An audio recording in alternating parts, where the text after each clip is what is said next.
La visión a gran escala. Capítulo 9. La revolución darwiniana.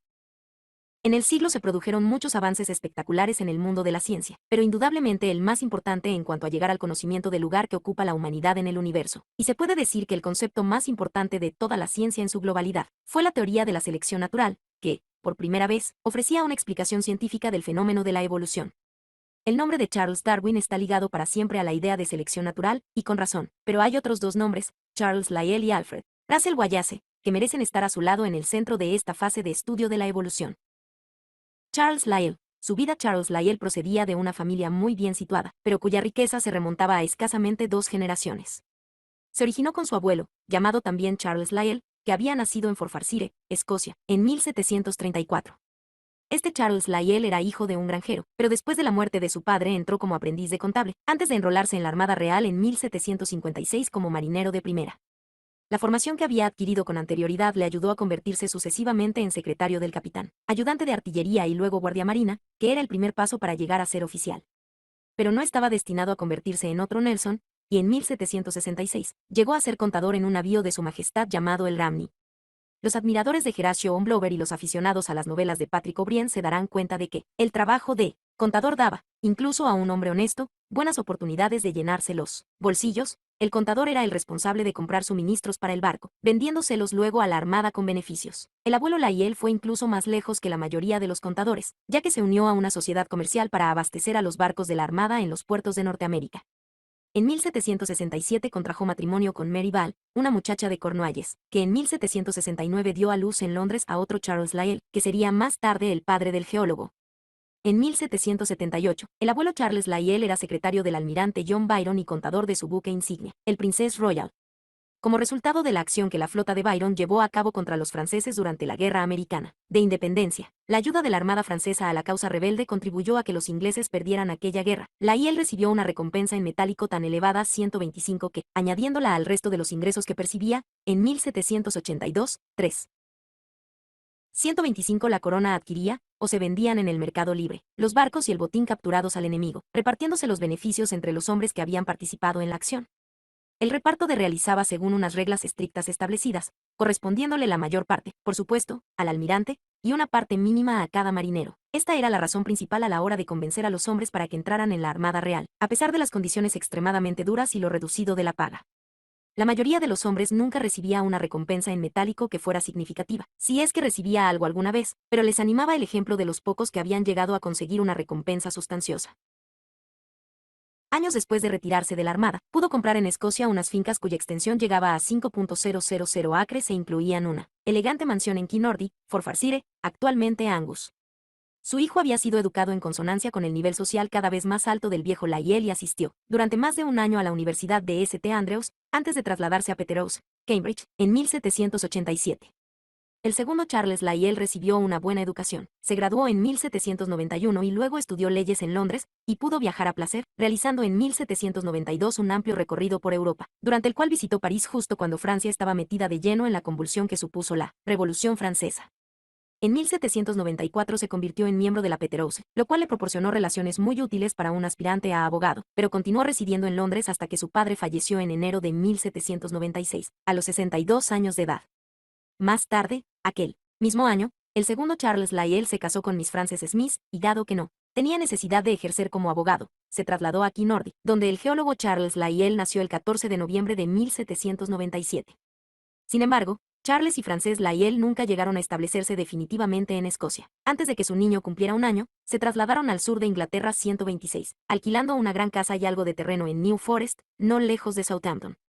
Fue allí donde creció el joven Charles, rodeado por sus hermanos menores, que finalmente llegaron a ser 2 hermanos varones y nada menos que 7 hermanas. New Forest era un escenario adecuado para que el muchacho desarrollara su interés por la botánica y los insectos, cosa que hizo mientras asistía a la escuela local, pero en 1810 se trasladó, junto con su hermano Tom, a una pequeña escuela secundaria situada en Midhurst.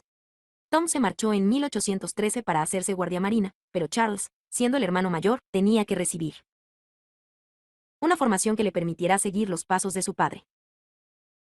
Después de visitar Escocia en 1815 con sus padres y su hermana Fanny, haciendo un amplio recorrido, pero pasando por las propiedades familiares que algún día heredaría, Charles fue a Oxford en febrero de 1817 donde entró en el Exeter College como caballero sin beca, el rango más prestigioso y más caro entre los 126, dejando sus propiedades de Escocia en manos de sus apoderados, que se preparaban para una licenciatura. Llegó con fama de ser un estudiante excelente en las materias tradicionales orientadas hacia las humanidades, y llegaba a una universidad que estaba entonces comenzando a quitarse de encima una reputación bien merecida, de ser una institución adecuada únicamente para la educación de párrocos rurales. 127. Lyell descubrió en sí mismo una insospechada habilidad para las matemáticas y se interesó por la geología, después de leer un libro que encontró en la biblioteca de su padre, la Introduction to Geology, de Robert Backwell, a finales de 1816 o principios de 1817. Backwell era un defensor de las teorías de Fulton, por lo que la lectura del libro fue para Lyell un modo de conocer la obra de este. A continuación leyó el libro de Plaffar. Fue la primera vez que tuvo noción de que existía una disciplina llamada geología. Posteriormente asistió a algunas conferencias sobre mineralogía impartidas por William Buckland, 1784. 1856, en Oxford, durante el trimestre de verano de 1817. Buckland a su vez se había inspirado en la obra pionera de William Smith, 1769-1839, un inspector al cual sus trabajos sobre canales a finales del siglo XVIII y principios del XIX le habían hecho familiarizarse con los estratos de rocas existentes en Inglaterra. Además, Smith era un experto en el uso de los fósiles para determinar las edades relativas de los distintos estratos, es decir, para establecer cuáles eran más antiguos y cuáles más nuevos, aunque en aquella época no había modo de averiguar sus edades en cifras absolutas. William Smith, que actualmente está considerado como el padre de la geología inglesa, fue quien realizó el primer mapa geológico de Inglaterra, que se publicó en 1815, aunque gran parte de sus materiales ya habían sido enviados a otros colegas suyos como Buckland. El propio Buckland había participado en una larga expedición por Europa en 1816, por lo que seguramente tendría noticias interesantes y de primera mano, que transmitiría luego a sus alumnos, de forma parecida a lo que hoy en día puede suceder cuando un profesor universitario ha regresado recientemente de un viaje al extranjero durante el cual ha visitado alguno de los grandes telescopios para llevar a cabo observaciones del universo. El creciente interés de Lyell por la geología no era totalmente del agrado de su padre, que temía que pudiera distraerle de sus estudios de lenguas clásicas. Sin 127, exactamente el tipo de párroco rural que aparece en las páginas de las novelas de Jane Austen, que falleció en 1817, el año en que Lyell comenzó a interesarse por la geología. Sin embargo, además de asistir a las clases magistrales de Buckland, Lyell estaba ya empapándose de geología en sus viajes por Gran Bretaña, incluidas visitas posteriores a Escocia y East Anglia, durante los cuales no se limitaba a admirar los bellos paisajes. Durante el verano de 1818, Charles Lyell padre llevó a la familia, incluido Charles Lyell hijo, a realizar un amplio recorrido por Europa. El joven Charles tuvo ocasión de visitar el Jardín des Plantes, como se llamaba entonces a lo que había sido el Jardín du Roi, en París, pudo ver algunos de los especímenes de Cuvier y también leer en la biblioteca las obras de Cuvier sobre fósiles. Cuvier estaba precisamente en Inglaterra en aquella época. El recorrido incluía Suiza y el norte de Italia, lo cual le dio al joven una excelente oportunidad para conocer muchas maravillas geológicas, así como las excelencias culturales de ciudades como Florencia y Bolonia. En 1819, Lyell se licenció en Oxford a los 21 años de edad y fue también elegido miembro de la Geological Society de Londres, lo cual no era realmente un gran honor, ya que en aquella época cualquier caballero que tuviera afición por la geología podía convertirse en miembro, pero sí indica por dónde iban sus intereses. El paso siguiente para seguir las huellas de su padre debería haber sido estudiar leyes, pero, cuando Charles estaba estudiando de forma intensiva para sus exámenes finales, empezó a manifestarse el problema que le haría cambiar de planes. Le sobrevinieron problemas de visión y comenzó a sufrir fuertes dolores de cabeza. Después de otro viaje recorriendo Inglaterra y Escocia, en parte acompañado por su padre y por sus hermanas Mariana y Caroline, Lyell reanudó sus estudios de leyes en Londres en febrero de 1820, pero inmediatamente reaparecieron los problemas oculares, con lo que se le planteó la duda sobre si sería capaz de hacer carrera en una profesión que requería examinar atentamente y con todo detalle documentos, manuscritos. Recordemos que en aquella época no había luz eléctrica. Con el fin de dar a los ojos de su hijo una oportunidad para que se recuperasen, Charles Lyell padre se llevó al muchacho a Roma, pasando por Bélgica, Alemania y Austria. Estuvieron fuera desde agosto hasta noviembre y durante un tiempo, parecía que el descanso había dado buen resultado. Lyell volvió a sus estudios de leyes, pero continuó sufriendo problemas en los ojos, y en el otoño de 1821 hizo una larga visita al hogar familiar, Bartley, en New Forest. En octubre de aquel año emprendió un pausado viaje por los South Downs, visitando su antigua escuela en Midhurst y llegando hasta Lewes, Sussex, donde conoció a Gideon Mantell, 1790 a 1852. Mantell era cirujano y, además, un geólogo aficionado, pero muy bueno, que descubrió varios tipos de dinosaurio. Lyell regresó a Londres y a sus estudios de derecho desde finales de octubre hasta mediados de diciembre de 1821, pero la combinación de sus problemas de visión con el amor a la geología tuvo como resultado que, sin romper formalmente con la carrera que había elegido, en 1822 renunció prácticamente a ser abogado y comenzó seriamente a realizar investigaciones geológicas en el sudeste de Inglaterra, estimulado por las conversaciones y la correspondencia con su nuevo amigo Mantell.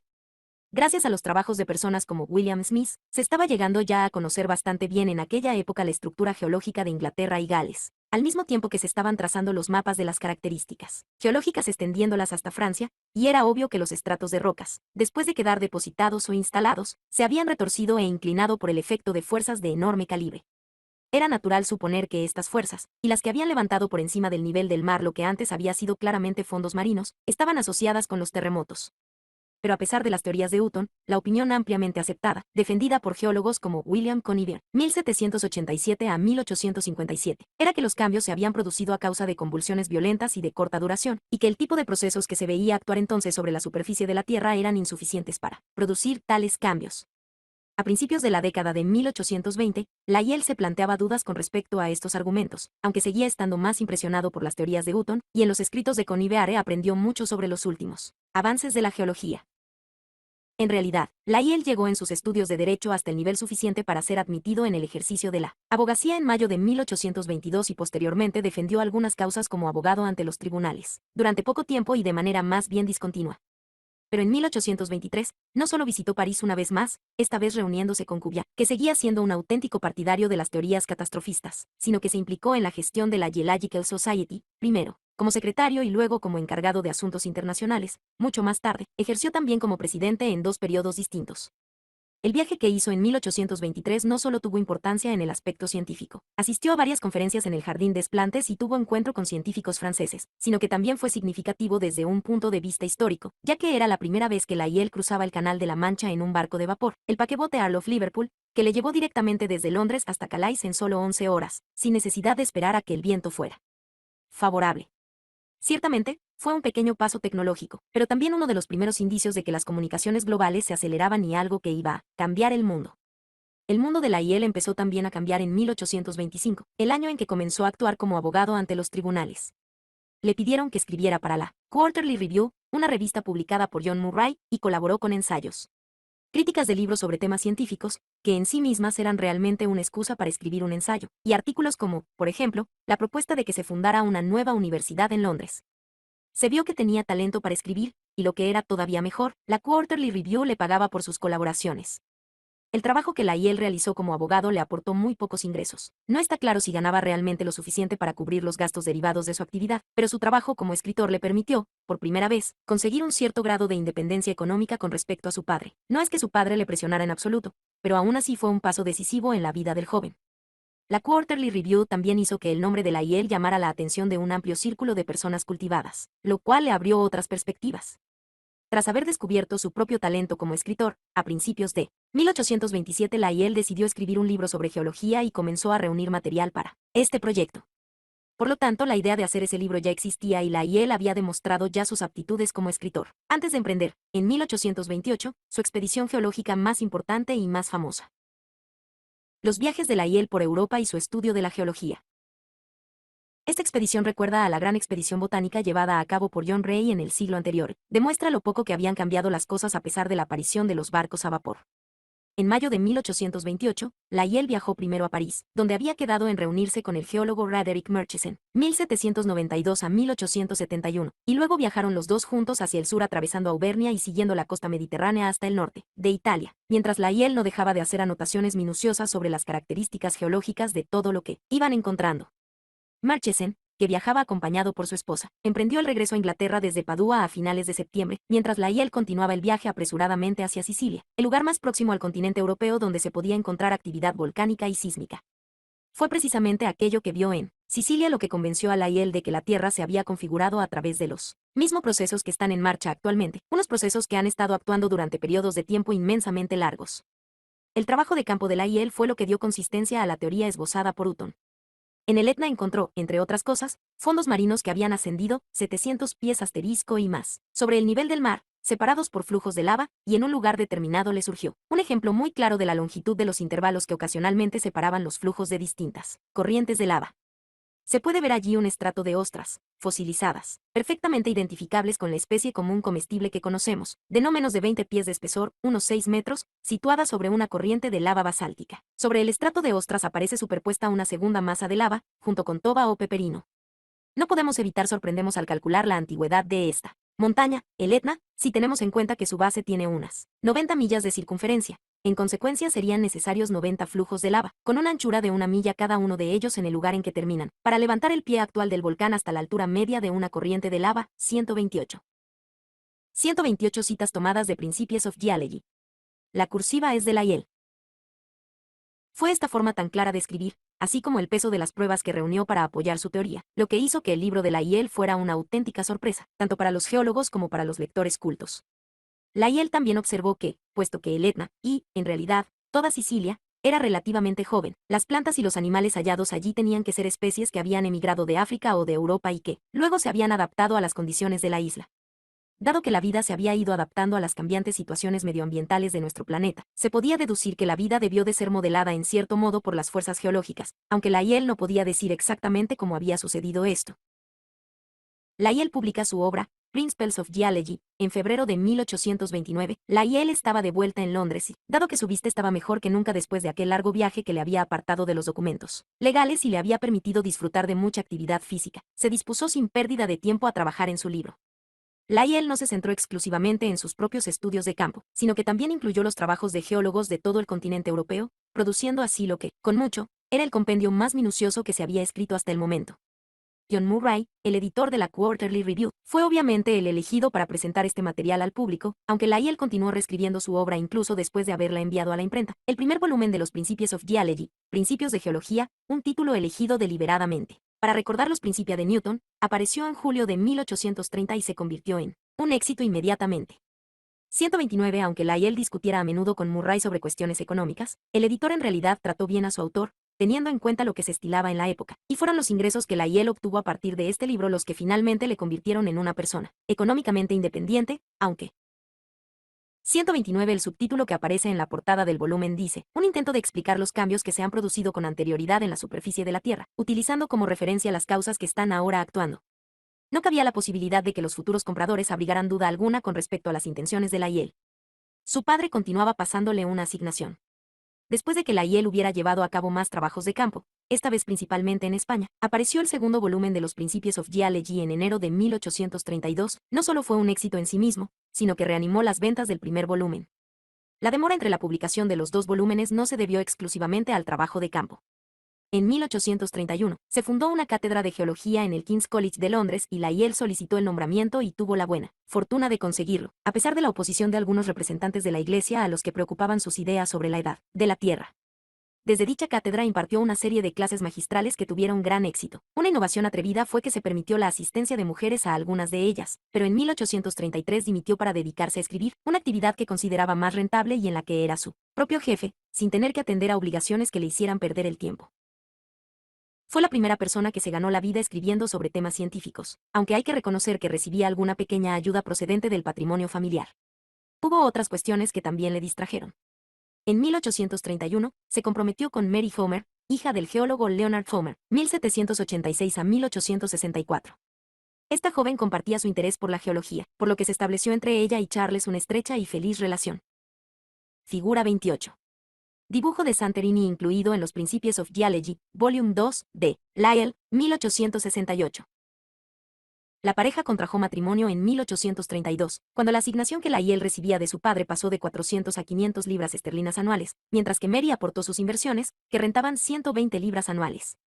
Todo esto, sumado a los ingresos cada vez más altos que obtenía Lyell por sus escritos, junto con el hecho de que nunca tuvieron hijos, hizo que la pareja viviera con una situación económica cómoda y que la cátedra del King's College no fuera una fuente de ingresos importante, sino más bien una distracción fastidiosa. Además, estaba la política. A finales de 1830, terminó medio siglo de gobierno Tory en Gran Bretaña y tomó el poder un gobierno Whig que se había comprometido a reformar el Parlamento. Eran tiempos turbulentos en toda Europa. Anteriormente, en 1830, los trabajadores agrícolas de Inglaterra se rebelaron protestando por la pérdida de puestos de trabajo que había causado la implantación de la nueva maquinaria en las granjas. Se percibía claramente un soplo de aire revolucionario y los recuerdos de la Revolución Francesa estaban todavía frescos.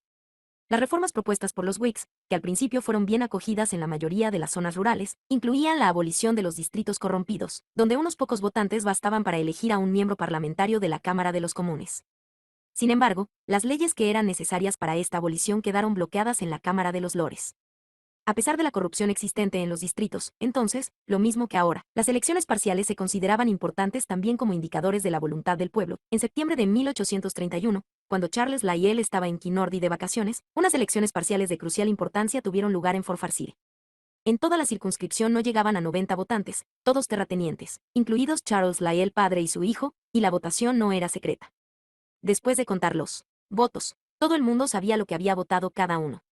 Charles Lyell padre votaba por el candidato Tory, que ganó por un estrecho margen, mientras que nuestro Charles Lyell se abstuvo. Estas elecciones fueron un factor clave para retrasar la reforma del Parlamento, y también tuvieron un efecto adverso en las perspectivas de ascenso de Tom Lyell, lugarteniente de la Armada, que dependía del patrocinio de los Whigs para ascender, ya que el Ministerio de Marina estaba dirigido por personas a las que había nombrado el gobierno Whig, y quedó marcado como el hijo de un hombre que había votado a los conservadores en un momento crucial. Las teorías de Lyell sobre las especies fue en el segundo volumen de los Principies of Geology donde Lyell abordó el complicado rompecabezas de las especies, llegando a la siguiente conclusión. Cada especie puede haber tenido su origen en una única pareja, o en un solo individuo, en los casos en que un individuo fuera suficiente, y las especies pueden haber sido creadas sucesivamente en momentos y lugares que les permitieran multiplicarse, y perdurar durante un periodo determinado y ocupar un lugar determinado en el globo terráqueo. Según la opinión de Lyell en aquella época, se trataría de la obra de un dios que intervino con sus propias manos, y de algo no muy diferente de la historia del Arca de Noé. Obsérvese que esta hipótesis incluye explícitamente la idea, obvia a partir del registro fósil que existía ya en la década de 1830, de que muchas especies que vivieron alguna vez en la Tierra se han extinguido y han sido sustituidas por otras especies. Sin embargo, de acuerdo con el espíritu de su época, Lyell reservó un lugar especial para los seres humanos, considerando que nuestra especie es única y distinta del reino animal. No obstante, lo que sí hizo fue sugerir que la razón por la que se habían extinguido algunas especies habría sido la competencia, con otras por determinados recursos, tales como los alimentos. El tercer volumen de los Principies of Geology apareció en abril de 1833. Los trabajos realizados por Lyell durante el resto de su vida se centraron en mantener al día este compacto libro, reescribiendo y publicando nuevas ediciones en rápida sucesión. La 12ª y última edición apareció de forma póstuma en 1875, después de que Lyell falleciera en Londres el 22 de febrero de aquel año, menos de 2 años después de la muerte de su esposa, mientras estaba trabajando en lo que sería su última revisión del libro. Su libro Elements of Geology, Elementos de Geología, que apareció en 1838 y está considerado como el primer texto moderno de geología, estaba basado en los Principies of Geology, y también fue revisado unas cuantas veces. Este ansia por revisar no se debía realmente a que la geología fuera una disciplina que estuviera evolucionando rápidamente en aquellos tiempos. 130 La obsesión de Lyell por mantener el libro totalmente actualizado deriva del hecho de que era su principal fuente de ingresos, al menos hasta que su padre falleció, en 1849, el año de la fiebre del oro en California, tanto por las ventas en sí mismas, como porque le ayudó a mantener su perfil de escritor científico y de geólogo más destacado de su tiempo, por aclamación general. Lyell fue nombrado caballero en 1848 y se convirtió en baronet, una especie de caballero con título hereditario, en 1864. Aunque después de 1833 no dejó en modo alguno de ser un activo geólogo de campo, tenía ya 36 años y su tarea importante en la ciencia la hizo sobre todo con sus libros, los Principies of Geology y los Elements of Geology. No hay mucho que decir sobre lo que fue su vida en años posteriores, salvo en el contexto de su relación con Charles Darwin, como veremos más adelante. Pero, vale la pena mencionar uno de los viajes geológicos que hizo Lyell posteriormente, ya que muestra cómo estaba cambiando el mundo en el siglo XIX. En el verano de 1841, realizó una visita de un año de duración a Norteamérica, viajando en barco de vapor, por supuesto, donde no solo encontró nuevas pruebas geológicas para establecer la antigüedad de la Tierra y vio en funcionamiento las fuerzas de la naturaleza en lugares como las cataratas del Niágara, sino que además se quedó agradablemente sorprendido por la facilidad con que los nuevos ferrocarriles hacían posible viajar por lo que hasta poco tiempo atrás había sido territorio desconocido. También pronunció conferencias públicas que tuvieron una acogida enormemente favorable y promocionó la venta de sus libros en el Nuevo Mundo. Lyell disfrutó tanto con esta experiencia que regresó en 3 ocasiones y, como consecuencia de haber adquirido un conocimiento de primera mano de Estados Unidos, se convirtió en un partidario declarado de la Unión durante la Guerra Civil Americana, mientras que en Gran Bretaña la mayoría de las personas de su posición social apoyaban a los confederados. Sin embargo, cualquier cosa que Lyell hiciera en esta etapa posterior de su vida quedaba eclipsada por los Principies, pero también esta obra. 130. Aunque lo cierto es que estaba evolucionando así. La analogía más aproximada es la que se puede hacer con la cosmología en el siglo XX, tanto con respecto a la actividad científica, como al interés popular que suscitaba el tema.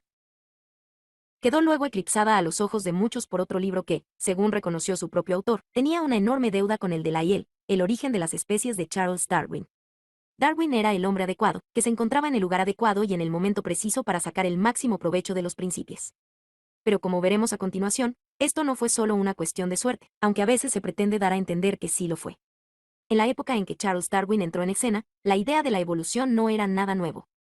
Había ya ciertas teorías evolucionistas que se remontaban a los antiguos griegos. Incluso dentro del intervalo de tiempo que cubre este libro, se produjeron elucubraciones notables sobre el modo en que cambian las especies, como es el caso de la teoría formulada por Francis Bacon en 1620, un poco más tarde, la del matemático Gottfried Wilhelm Leibniz, mientras que, en el siglo XVIII, Buffon, haciendo conjeturas sobre el hecho de que existieran especies similares, pero ligeramente diferentes, en distintos lugares del planeta, formuló la hipótesis de que el bisonte de Norteamérica podría descender de una forma ancestral del toro europeo, que, después de haber emigrado allí, habría recibido la impronta del clima y se habría convertido con el tiempo en un bisonte.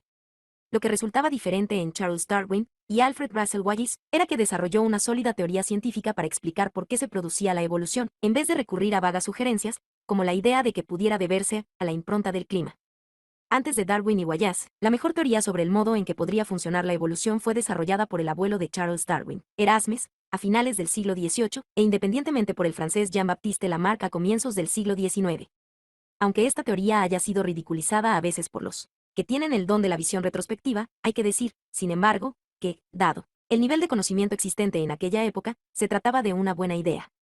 La relación entre la familia Darwin y el misterio de la vida en la Tierra se remonta en realidad a la generación anterior a Erasmus, es decir, a los tiempos de Isaac Newton.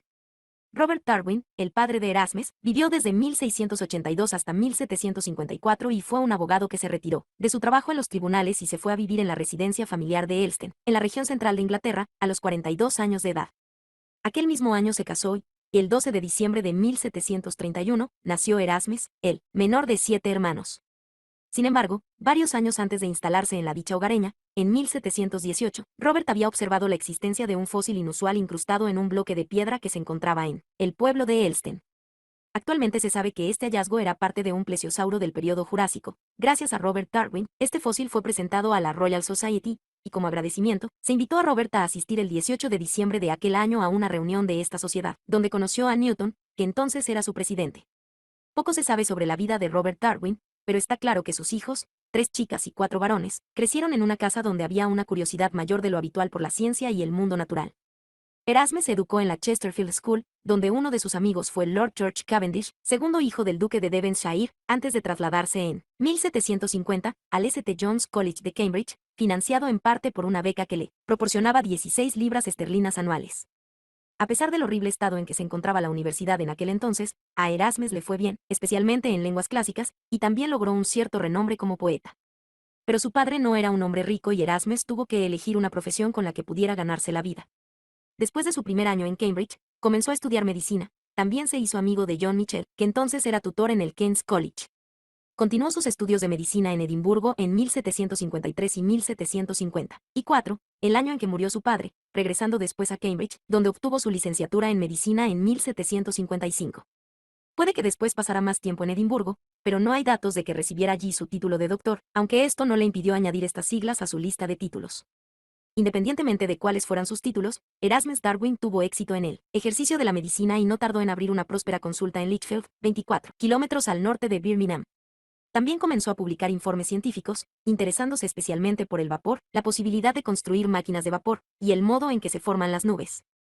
El 30 de diciembre de 1757, unas pocas semanas después de su 27º cumpleaños, se casó con Mary Howard, conocida como Pally, que unas semanas más tarde cumpliría 18 años. Toda esta actividad, con varios frentes de actuación simultáneos, era típica de Erasmus Darwin, quien ciertamente vivió su vida al máximo. La pareja tuvo 3 hijos que llegaron a la edad adulta, Charles, Erasmus y Robert, y 2 que murieron en la infancia, Elizabeth y William. El único que se casó fue Robert, 1766 a 1848, el padre de Charles Robert Darwin, el que se haría famoso por su teoría de la evolución. el Charles Darwin que fue el hijo mayor de Erasmus, y un estudiante brillante que era la niña de los ojos de su padre, parecía tener ante sí un porvenir deslumbrante como médico, pero, a los 20 años de edad, cuando era estudiante de medicina en Edimburgo, se cortó en un dedo mientras hacía una disección y contrajo una infección, septicemia, que le llevó a la muerte. Para entonces, en 1778, Erasmus hijo estaba ya en camino de convertirse en abogado, pero el joven Robert todavía iba a la escuela y era muy fuerte la presión de su padre para que llegara a ser médico, cosa que logró con éxito, a pesar de que carecía de la brillantez de su hermano y no soportaba la vista de la sangre.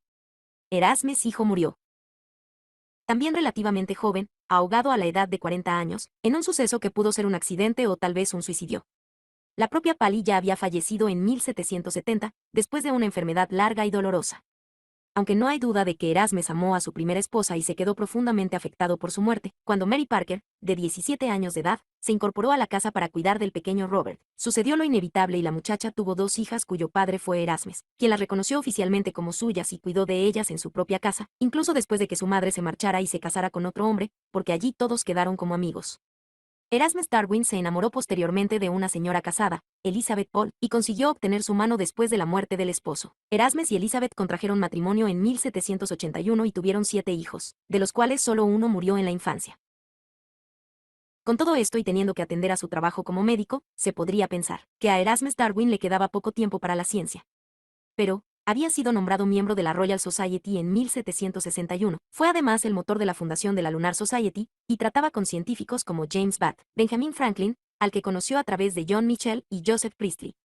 Publicó informes científicos y estuvo siempre al tanto de muchos de los avances que se producían en la ciencia, siendo la primera persona que en Inglaterra aceptó las teorías de Lavoisier sobre el oxígeno. También tradujo a Linneo al inglés, introduciendo los términos estambre y pistilo en el lenguaje de la botánica.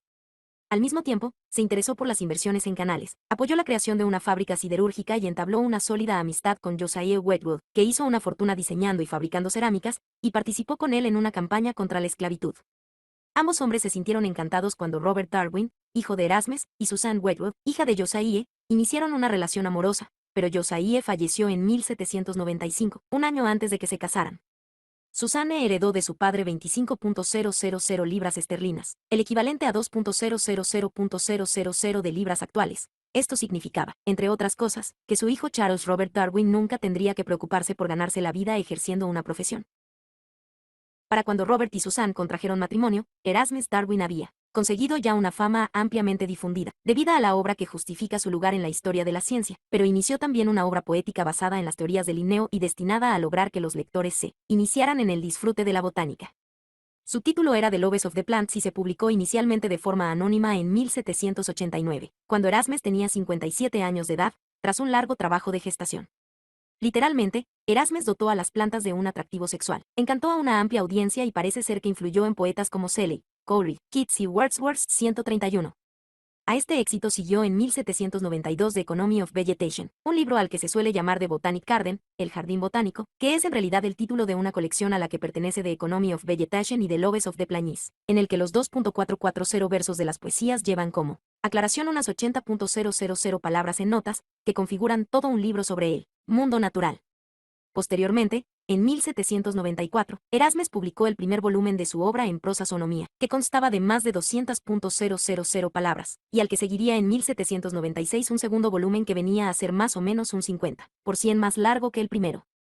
Es en el volumen I de sonomía donde Erasmus expone por fin de manera completa su teoría sobre la evolución, a la que había aludido en sus obras poéticas previas, aunque esta teoría solo ocupa un capítulo de los 131 para las pruebas en que se basan estas llamativas afirmaciones, véase la biografía de Erasmus Darwin escrita por Desmond King L.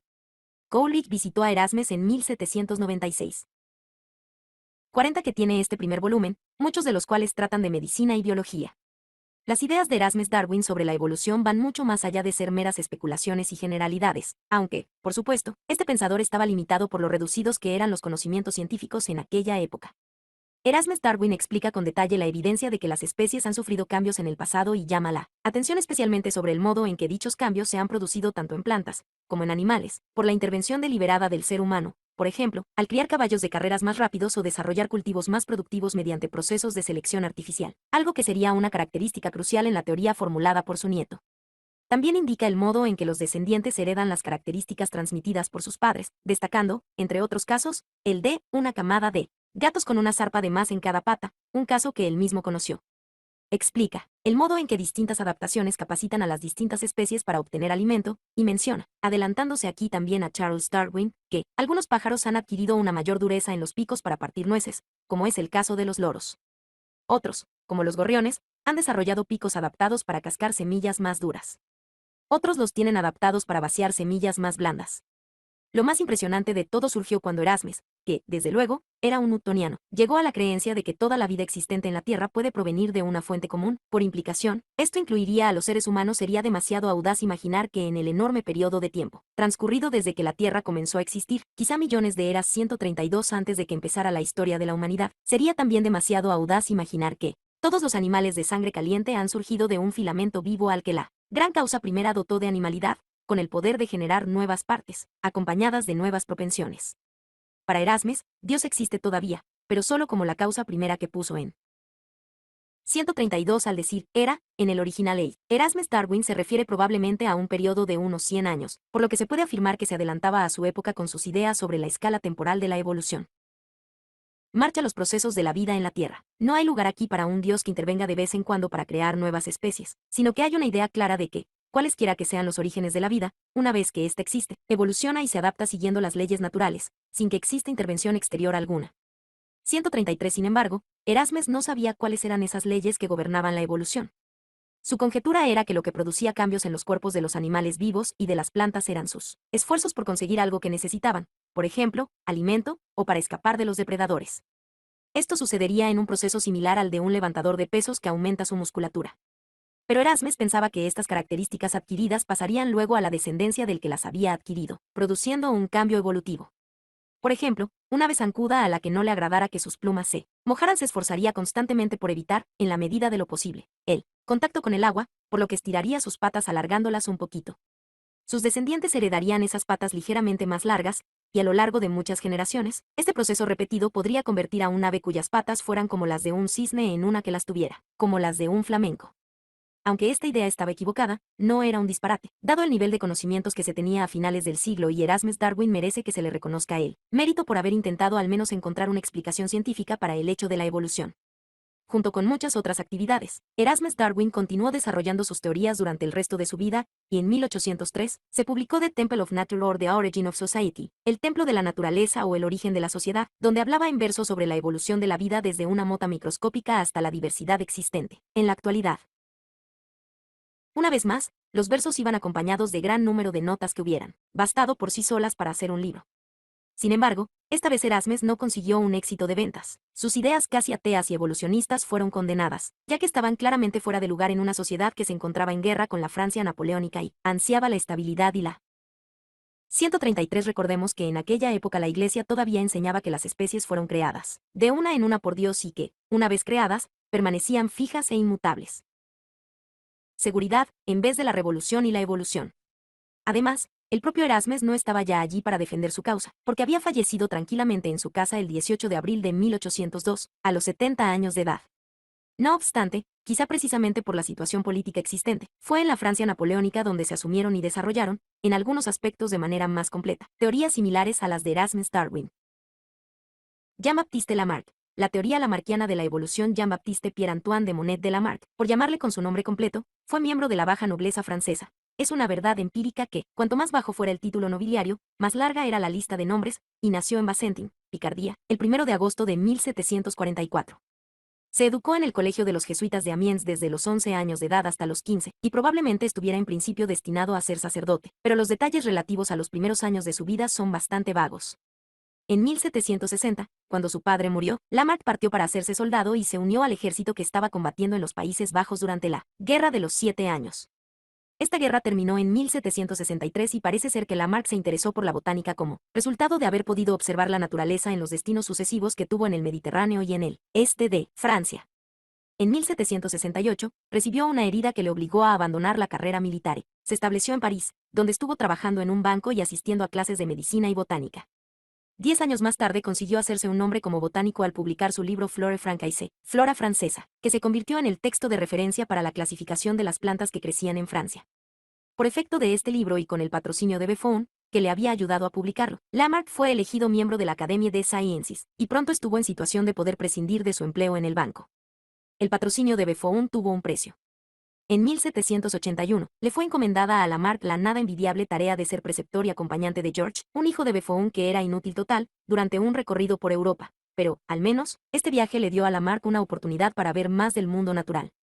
Después de sus viajes, Lamarck ocupó una serie de empleos modestos relacionados con la botánica y con el Jardín du Roi, aunque sus intereses iban mucho más allá de la botánica, e incluso de la biología, llegando a abarcar también la meteorología, la física y la química. Participó en la reorganización del Jardín du Roi después de la Revolución Francesa y en 1793 se le asignaron responsabilidades como profesor para el estudio de lo que entonces se llamó insectos y gusanos, en el nuevo Museo de Historia Natural de Francia. Fue Lamarck quien dio a este conjunto o mezcolanza de especies el nombre de invertebrados. Como reformador, y al no estar contaminado por ninguna relación odiosa con la recaudación de impuestos, parece ser que Lamarck sobrevivió a la revolución sin recibir ni siquiera amenazas personales. Como profesor, Lamarck fue requerido para pronunciar la serie anual de conferencias que se organizaban en el museo. Estas conferencias muestran cómo iban evolucionando gradualmente sus teorías sobre la evolución, siendo en 1800, cuando mencionó por primera vez la idea de que las especies no son inmutables. En una descripción de los animales, descendiendo paso a paso desde las formas más complejas hasta las más simples y clasificándolas según lo que él llamó, un tanto confusamente, su degradación, decía Lamarck que los invertebrados nos muestran aún mejor que los otros esa degradación asombrosa en cuanto a organización y esa disminución progresiva en las facultades animales que debe suscitar un enorme interés en el naturalista filosófico.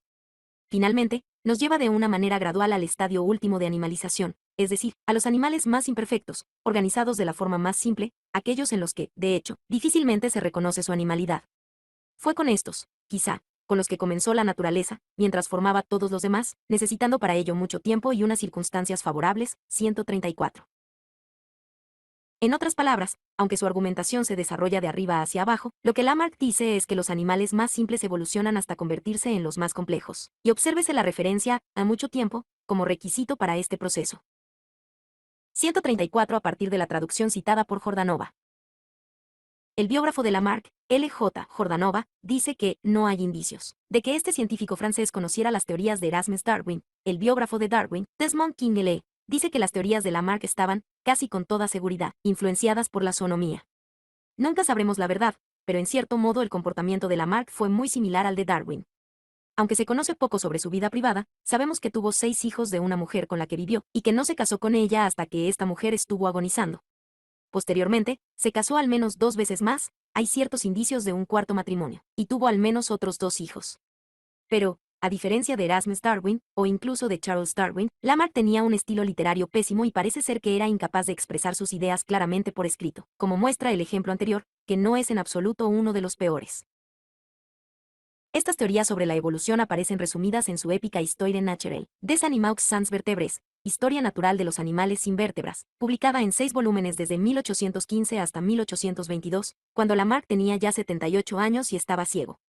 Falleció en París el 18 de diciembre de 1829. Para hacernos una idea, las teorías de Lamarck sobre la evolución pueden resumirse en las 4 leyes que él presentó en el primer volumen del libro, publicado en 1815. Primera ley. En virtud de los poderes propios de la vida hay una tendencia constante al aumento del volumen en todos los cuerpos orgánicos y al estiramiento de todas sus partes hasta un límite determinado por la propia vida. Esto es más o menos cierto. Parece existir una cierta ventaja evolutiva por tener un cuerpo más grande, y la mayoría de las especies animales multicelulares han ido aumentando su tamaño en el transcurso de la evolución. Segunda ley, la producción de nuevos órganos en los animales es el resultado de experimentar nuevas necesidades de manera persistente, y de los nuevos movimientos que surgen y se mantienen a partir de dichas necesidades. Esto, como mínimo, no es totalmente erróneo. Cuando las circunstancias del entorno cambian, hay presiones que favorecen ciertos procesos evolutivos. Pero Lamarck dice, equivocadamente, que los nuevos órganos se desarrollan en los individuos, y no a través de irnos cambios casi insignificantes que se van produciendo de una generación a la siguiente. Tercera ley, el desarrollo de órganos y sus facultades mantienen una relación constante con el uso de los órganos en cuestión. Es la teoría de que las patas del flamenco se van haciendo cada vez más largas porque el flamenco siempre se está estirando hacia arriba para evitar el contacto con el agua. Esto está claramente equivocado.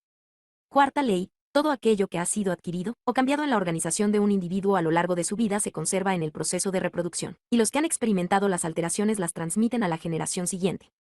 Este es el núcleo de la teoría de Lamarck, la herencia de características adquiridas. Una equivocación total. Sin embargo, quizá la afirmación más contundente hecha por Lamarck fue la que se le atragantó a Charles Lyell y le llevó a rechazar la idea de la evolución cuando escribió Los Principios. El hecho de que Lamarck incluyera específicamente a los seres humanos en este proceso. A las teorías de Lamarck se opuso de manera tajante el influyente Georges Cuvier, que creía firmemente en que las especies eran fijas e inamovibles, pero dichas teorías encontraron un defensor en Isidore Geoffroy Saint-Hilaire, 1772 a 1844, que trabajó con Lamarck en París. Desgraciadamente, el apoyo de Saint-Hilaire hizo al menos tanto daño como bien a la causa lamarckiana. Saint-Hilaire desarrolló sus propias teorías a partir de las de Lamarck y llegó a estar muy cerca de la idea de selección natural, sugiriendo que el tipo de nuevos órganos mencionados por Lamarck podrían no ser siempre beneficiosos. Y en la década de 1820, escribió, si estas modificaciones conducen a efectos perniciosos, los animales que presenten dichos cambios perecen y son reemplazados por otros que tengan una forma algo diferente, una forma que ha cambiado de tal modo que se adapte al nuevo entorno. 135. Esto incluye elementos de las teorías de Lamarck y también el germen para la teoría de la supervivencia de los mejor adaptados. Sin embargo, Saint-Hilaire también se adhirió a teorías descabelladas sobre las relaciones entre las especies, aunque hizo una gran cantidad de trabajos muy coherentes sobre anatomía comparada. Fue 135 citado en From the Greeks to Darwin, de Henry Asborn.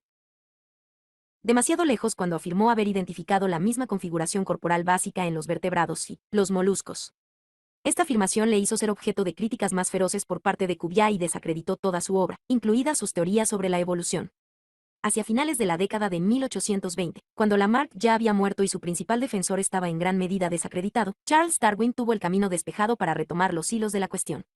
Pero le llevó mucho tiempo tejer estos hilos para formar una teoría coherente de la evolución, y aún tardó más en hacer acopio de valor para publicar sus propias teorías.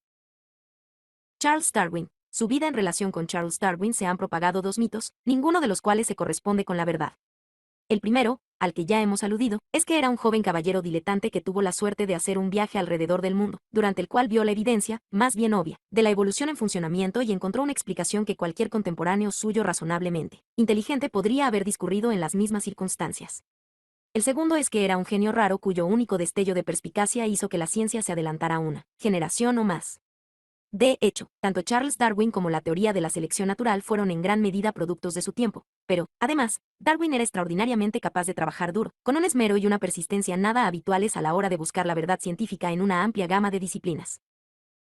En la época en que Erasmus Darwin murió, su hijo Robert estaba bien situado, trabajando con éxito en un consultorio médico cerca de Shrewsbury, y se había mudado recientemente a una casa elegante que se había hecho construir, llamada de Mont, que quedó terminada en 1800. Robert se parecía físicamente a su padre, con una estatura de más de 1,80 metros y tendencia a engordar con la edad. Siguiendo la tradición de los Darwin, fue padre de una saludable prole de niños, aunque no a la misma escala de su padre, pero Erasmus no vivió para ver el nacimiento de su nieto Charles, que fue el segundo más joven de aquella prole. Sus hermanas Marianne, Caroline y Susan nacieron en 1798, 1800 y 1803, su hermano mayor Erasmus en 1804, Charles Robert Darwin el 12 de febrero de 1809 y, finalmente, Emily Catherine, conocida en la familia como Katy, llegó al mundo en 1810, cuando su madre Susanne tenía 44 años. Parece ser que Charles tuvo una infancia idílica, mimado por sus tres hermanas mayores, con libertad para vagar por los jardines de la casa y por los campos cercanos. Caroline le enseñó en casa los conocimientos básicos de lectura y escritura hasta que cumplió los 8 años y también aprendió con su hermano mayor al que respetaba. La situación cambió de una manera drástica en 1817. En la primavera de aquel año, Charles comenzó a asistir a la escuela local, hasta que en 1818 entró como alumno interno en la escuela de Shrewsbury, donde su hermano Erasmus ya estaba estudiando. Aparte de esto, en julio de 1817, después de una vida de preocupaciones por las enfermedades de uno u otro de los niños, la madre de Charles Darwin falleció, víctima de una súbita y dolorosa enfermedad intestinal a los 52 años de edad. Robert Darwin nunca se repuso de esta pérdida y, lejos de seguir el ejemplo de su padre con un segundo matrimonio feliz, prohibió que se hablara de su desaparecida esposa y padeció frecuentes ataques de depresión durante el resto de su vida. Su prohibición tuvo seguramente efecto, ya que posteriormente Charles escribiría que se acordaba muy poco de su madre. En lo referente a gobernar la casa, Marianne y Caroline tenían edad suficiente para hacerse cargo y más tarde las hermanas más jóvenes desempeñaron también su papel en este asunto. Algunos historiadores y psicólogos argumentan que la muerte de su madre, y especialmente la reacción de su padre, debieron producir un fuerte impacto en el joven Charles y seguramente configuraron su personalidad futura. Otros sugieren que en un ambiente familiar con muchas hermanas y numerosos sirvientes su madre habría sido para él una figura más lejana que lo que sería actualmente en el caso de un niño de 8 años de edad, y que su muerte probablemente no le dejó marcas duraderas. Sin embargo, el hecho de que Charles fuera enviado a un internado justo un año después de morir su madre, quedando así separado de aquel entorno familiar tan acogedor, aunque le acercara más a su hermano Erasmes, sugiere que aquella combinación de factores que se dio en 1817 y 1818 sí produjo realmente un profundo impacto en él. La escuela de Shrewsbury estaba bastante cerca de Demont, a unos 15 minutos a través de los campos, con lo que era factible hacer visitas a casa con relativa frecuencia, pero para un niño de 9 años que está fuera de su casa por primera vez no era la situación muy diferente por el hecho de que su casa estuviera a 15 minutos o a 15 días de viaje. Durante el tiempo que pasó en Shrewsbury, Darwin desarrolló un profundo interés por la historia natural, dando largos paseos para observar la naturaleza en los alrededores 136, recogiendo especímenes y estudiando detenidamente algunos libros de la biblioteca de su padre. En 1822, cuando Erasmes estaba en el último curso de la escuela y Charles tenía 13 años, el hermano mayor desarrolló un breve pero apasionado interés por la química, un tema que estaba muy de moda en aquella época, y no le fue difícil convencer a Charles para que actuara como su ayudante para montar un laboratorio propio en Demont, cosa que consiguieron hacer con 50 libras esterlinas aportadas por su complaciente padre. Posteriormente, durante aquel mismo año, a Erasmes le llegó el momento de ir a Cambridge, y a partir de entonces, Charles se encargaba del laboratorio él solo, siempre que estaba en casa. Erasmes, siguiendo la tradición familiar, estudió para hacerse médico, pero carecía de vocación para ejercer esta profesión y encontró aburrida la rutina académica de Cambridge, mientras que las actividades que realizaba fuera de programa eran mucho más de su gusto. A Charles le resultaba igualmente tediosa la vida sin Erasmes en la escuela de Shrewsbury, pero se sintió compensado cuando le permitieron visitarle durante el verano de 1823 y disfrutó de lo que solo se podría llamar una temporada de juergas, lo cual tuvo claramente una mala influencia en aquel muchacho de 14 años.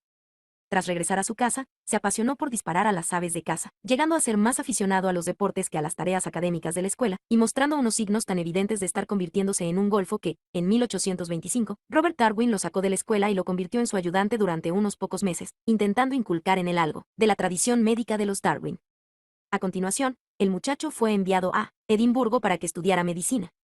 Aunque Charles solo tenía 16 años, Erasmes ya había terminado sus 3 años en Cambridge e iba a pasar un año en Edimburgo para completar sus estudios de medicina. La idea era que Erasmes cuidara de Charles mientras éste asistía a clases de medicina durante aquel año.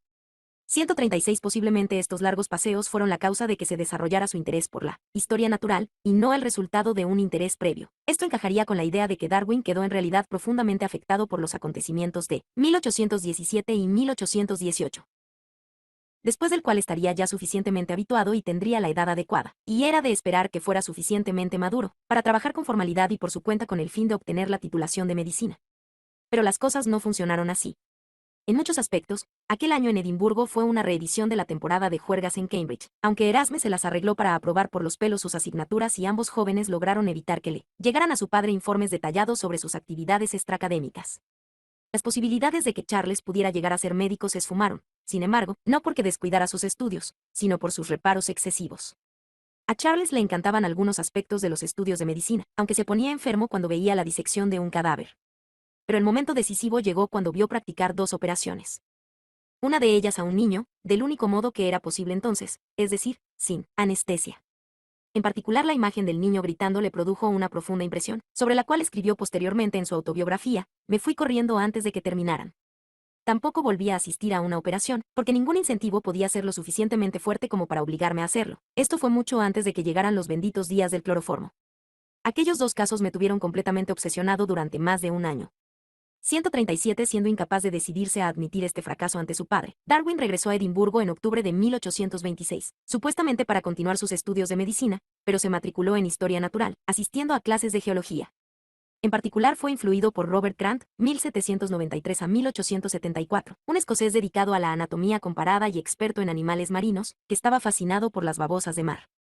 Grant era un evolucionista que defendía las teorías de Lamarck y también compartía algunas de las ideas de Saint-Hilaire sobre la configuración universal de los cuerpos. Transmitió estos conocimientos al joven Darwin, que ya había leído la zonomía durante sus estudios de medicina, aunque, según decía en su autobiografía, sin que las ideas evolucionistas llegaran a impresionarle en aquel momento.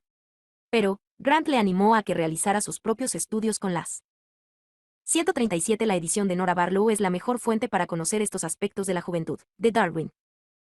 Criaturas que ambos encontraban por la costa. Figura 29. Dibujo del HMS Beagle incluido en el Journal of Researches de Darwin, 1845.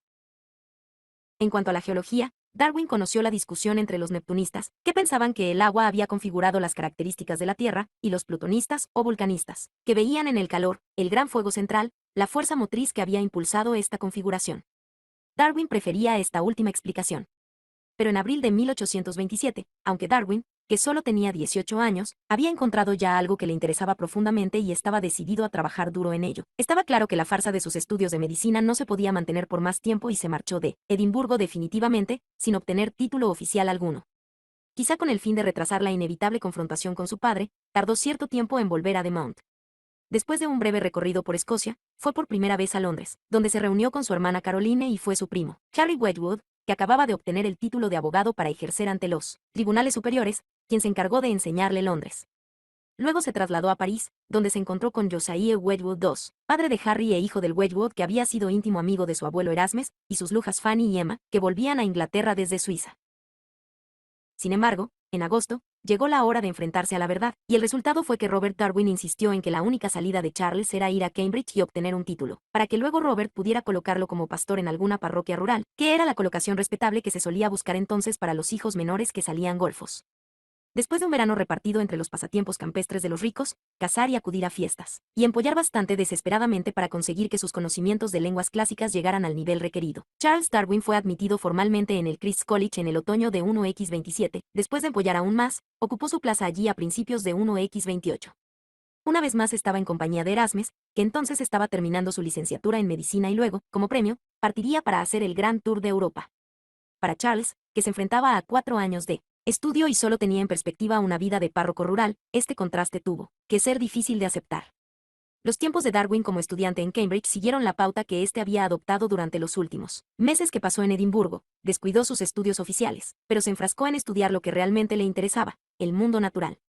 Esta vez, gozó de la protección de John Henslow, 1795 a 1861, profesor de botánica en Cambridge, que se convirtió en amigo y maestro al mismo tiempo. También estudió geología con Adam Sedgwick, 1785 a 1873, que ocupaba la cátedra Woodward de geología. Este profesor era excepcional en el trabajo de campo, aunque rechazaba las teorías actualistas de Hutton y Lyell. Ambos profesores, Henslow y Sedgwick, consideraron a Darwin como un alumno sobresaliente, con una habilidad intelectual y una capacidad para trabajar duramente que se pusieron de manifiesto cuando, después de un esfuerzo desesperado para empollar en el último momento con el fin de ponerse al día en todo lo que había descuidado por dedicarse a la botánica y a la geología, sorprendió a todos, incluso a sí mismo, consiguiendo un puesto muy respetable, el 10º de 178 estudiantes, en los exámenes celebrados a principios de 1831. Pero, a pesar de la capacidad científica que había demostrado, el camino hacia una parroquia rural parecía más claro que nunca, sobre todo porque, mientras Charles había estado en Cambridge, Erasmus había conseguido convencer a su padre de que no se sentía capaz de ejercer la profesión de médico y había obtenido permiso para abandonar dicha profesión a los 25 años de edad y establecerse en Londres con una asignación que le pasaba el propio doctor Robert Darwin. Por muy indulgente que éste fuera, es lógico pensar que deseara que al menos uno de sus hijos ejerciera una profesión respetable. Charles pasó el verano de 1831 en lo que él debió de considerar su última gran expedición geológica, estudiando las rocas de Gales, antes de regresar a The Mount el 29 de agosto. Allí se encontró con una carta totalmente inesperada, remitida por uno de sus tutores de Cambridge, George Peacock. Este le transmitía una invitación de su amigo el capitán Francis Beaufort, 1774 a 1857, del Ministerio de Marina, y actualmente famoso por haber dado su nombre a la escala que se utiliza para medir la velocidad del viento, invitando a Darwin a participar en una expedición topográfica que se iba a realizar a bordo del Beagle, bajo el mando del capitán Robert Fitzroy, que buscaba un caballero para que le acompañara en aquel largo viaje y aprovechara la oportunidad de estudiar la historia natural y la geología de América del Sur. El nombre de Darwin había sido propuesto por Henslow, que también le envió una carta animándole a aprovechar la ocasión. Darwin no había sido el primer candidato para aquella plaza en el barco. Por un momento Henslow había pensado en aprovechar él mismo la oportunidad y otro de sus protegidos la había rechazado, prefiriendo aceptar la vicaría de Botisam, un pueblo situado al lado de Cambridge. Pero Darwin cumplía plenamente los requisitos. Fitzroy quería llevar a un caballero, un miembro de su misma clase social, con el que pudiera tratar en un plano de igualdad durante el largo viaje, pues de otra manera se habría visto privado de cualquier contacto social, dada su posición suprema al mando del barco. Por supuesto, el caballero en cuestión tendría que pagar su parte. El Ministerio de Marina insistía en que debía ser un naturalista competente, para que pudiera aprovechar las oportunidades que ofrecía aquella expedición que viajaría a América del Sur, posiblemente, alrededor del mundo. Sin embargo, cuando Henslow propuso a Beaufort, a través de Peacock, el nombre de Darwin, este nombre tocó una fibra sensible de Beaufort. Uno de los amigos íntimos del abuelo Erasmus Darwin había sido Richard Edgeworth, un hombre de los que le caían bien, que se había casado 4 veces y había tenido 22 hijos. Edgeworth, que era 12 años más joven que Erasmus, se había casado por cuarta y última vez en 1798 con Miss Frances Beaufort, de 29 años y hermana de Francis Beaufort, que era hidrógrafo de la Armada Real en 1831. Por lo tanto, cuando Beaufort escribió a Fitzroy recomendando al joven Charles para las funciones de acompañante en el viaje, y naturalista, aunque en realidad no lo conociera personalmente, fue para él un gran placer presentarlo como un nieto del señor Darwin, el conocido filósofo y poeta, una persona ardorosa y emprendedora. 138. El viaje del Beagle. Todavía hubo que superar algunos obstáculos antes de que quedara definitivamente decidida la misión que Darwin iba a llevar a cabo en el Beagle. Al principio, su padre, que iba a tener que financiar el viaje de Charles, se opuso a lo que parecía ser otra locura más, pero finalmente Josiah Wedgwood II, el tío de Charles Darwin, le convenció.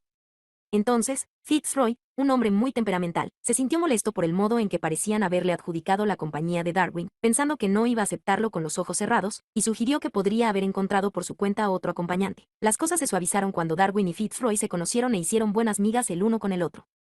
Finalmente, todo se solucionó y el Beagle, un velero de 3 mástiles con 27 metros de eslora, zarpó el 27 de diciembre de 1831, cuando Charles Darwin aún no había cumplido los 23 años de edad.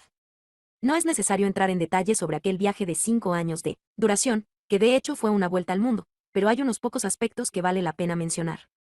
En primer lugar, Darwin no estuvo encerrado en el barco durante todo ese tiempo, sino que realizó largas expediciones por tierra recorriendo América del Sur, en particular mientras la tripulación del barco estaba ocupada realizando sus trabajos topográficos oficiales. En segundo lugar, adquirió fama en los círculos científicos como geólogo, y no como biólogo, como resultado de los envíos de fósiles y otras muestras que remitió a Inglaterra durante el viaje. Finalmente, hay otro detalle particular digno de ser mencionado. Darwin tuvo la experiencia de vivir un gran terremoto en Chile y pudo observar con sus propios ojos en qué medida aquella perturbación sísmica había elevado el terreno. 138 citado por Brown. Constatando que algunos estratos de moluscos y crustáceos habían encallado en zonas secas y con una altura de aproximadamente 1 metro sobre el nivel del mar. Pudo así confirmar de primera mano las teorías formuladas por Lyell en sus Principles of Geology. Darwin había llevado consigo para el viaje el primer tomo de esta obra, el segundo tomo le llegó durante la expedición y el tercero le estaba esperando a su vuelta a Inglaterra en octubre de 1836. Viendo el mundo a través de los ojos de Lyell, se convirtió en un partidario declarado del actualismo y esto influyó profundamente en el desarrollo de sus ideas sobre la evolución. Como diría posteriormente, en otro momento de su vida, siempre tengo la sensación de que la mitad de lo que he escrito en mis libros procede del cerebro de Lyell y de que nunca se lo he agradecido suficientemente. Siempre he pensado que el gran mérito de los Principios es que altera completamente las tendencias de la mente de quien lo lee. 139. Al volver a su país, Darwin se encontró con una recepción con la que ni siquiera habría soñado nunca, y que desde luego tuvo que resultar asombrosa y a la vez gratificante para su padre. No tardó en conocer al propio Lyell en persona y fue presentado como un igual a los geólogos más preclaros del país. En enero de 1837 leyó ante la Geological Society de Londres un informe sobre el levantamiento de la costa en Chile, el descubrimiento más discutido del viaje, y, casi inmediatamente, fue elegido miembro de dicha sociedad. Es significativo que no llegara a ser miembro de la Zoological Society hasta 1839, el mismo año en que fue elegido miembro de la Royal Society. Además de adquirir fama como geólogo, Darwin pronto fue aclamado también como escritor, siguiendo así el modelo de Lyell. Su primer proyecto fue el Journal of Researches 140 en el que Darwin escribió sobre sus actividades durante el viaje, mientras Fitzroy escribía sobre aspectos más bien navales. Darwin no tardó en terminar su parte del trabajo en la redacción de sus diarios, pero la publicación se retrasó hasta 1839 debido a los compromisos de 139 carta citada en Darwin, de Jonathan Howard. 140 Su nombre completo era Journal of Researches into the Geology and Natural History of the Various Countries Visited by H.M.S. Beagle, under the command of Captain Fitzroy, R.N., from 1832 to 1836. Diario de investigación sobre la geología y la historia natural de los distintos países visitados por el Beagle, bajo el mando del capitán Fitzroy de la Armada Real, desde 1832 a 1836. Fitzroy con la Marina, que le dejaban poco tiempo para escribir, y también, todo hay que decirlo, porque Fitzroy no era muy bueno escribiendo. Para disgusto de Fitzroy, quedó claro inmediatamente que la parte del libro escrita por Darwin suscitaba un interés mucho más amplio que la escrita por él, por lo que el diario de Darwin se reeditó rápidamente de forma independiente con el título Voyage of the Beagle, el viaje del Beagle. 1839 fue un gran año en la vida de Darwin, cumplió los 30 años, vio cómo se publicaba el Journal, se convirtió en miembro de la Royal Society y se casó con su prima Emma Wedgwood. Este año se sitúa justo en medio de lo que Darwin llamó posteriormente su periodo más creativo intelectualmente, que comenzó con el retomo del Beagle en 1836 y se alargó hasta 1842, año en que se marchó de Londres y se instaló con su nueva familia en Kent. Sin embargo, también durante este periodo, comenzó a sufrir una serie de enfermedades que lo debilitaron, sin que se haya sabido nunca la causa exacta de dichas enfermedades, que probablemente fueran el resultado de alguna infección contraída en los trópicos. El hecho de abandonar Londres, donde Darwin se había establecido inicialmente al volver a Inglaterra, fue en cierta medida consecuencia de las agitaciones políticas de la época, durante las cuales se podía ver a grupos reformistas, como los cañistas, manifestándose por las calles de la capital, y al ejército, que se encargaba de controlarlos. Los Darwin se trasladaron a Down House, en el pueblo de Down, Kent. El pueblo cambió posteriormente su nombre por el de Down, pero la casa conservó el nombre sin variaciones en la ortografía. El matrimonio de Charles y Emma fue duradero y feliz, frustrado solo por la enfermedad recurrente de Darwin y las tempranas muertes de varios de sus hijos. Pero también tuvieron un buen número de hijos que sobrevivieron, algunos de los cuales llegaron a ser profesionales eminentes por méritos propios. William, el mayor, vivió desde 1839 hasta 1914, luego nacieron Arme, 1841 a 1851, Mary, muerta a los 3 semanas, en 1842, Henriette, 1843 a 1930, George, 1845-1912, Elizabeth, 1847-1926, Francis, 1848 a 1925, Leonard, 1850 a 1943, Horace, 1851 a 1928, y Charles, 1856 a 1858. Fijémonos en las fechas concretamente en el caso de Leonard. Nació mucho antes de la publicación de El origen de las especies y vivió hasta bastante tiempo después de la fisión del átomo, lo cual nos da una idea del camino que siguió la ciencia en cuanto a cambios durante los 100 años transcurridos desde 1850 hasta 1950. Pero no es la vida de la familia lo que nos interesa aquí, salvo por el hecho de que constituyó un marco estable en el que se desarrollaron los trabajos de Charles Darwin. Lo que nos interesa es la propia obra de Darwin, y especialmente la teoría de la evolución por selección natural. En la época en que regresó de su viaje, y quizás antes de su partida también, Darwin no tenía la menor duda de que la evolución era un hecho. Lo difícil era dar con el mecanismo natural que explicara este hecho, es decir, un modelo o una teoría sobre el modo en que funcionaba la evolución.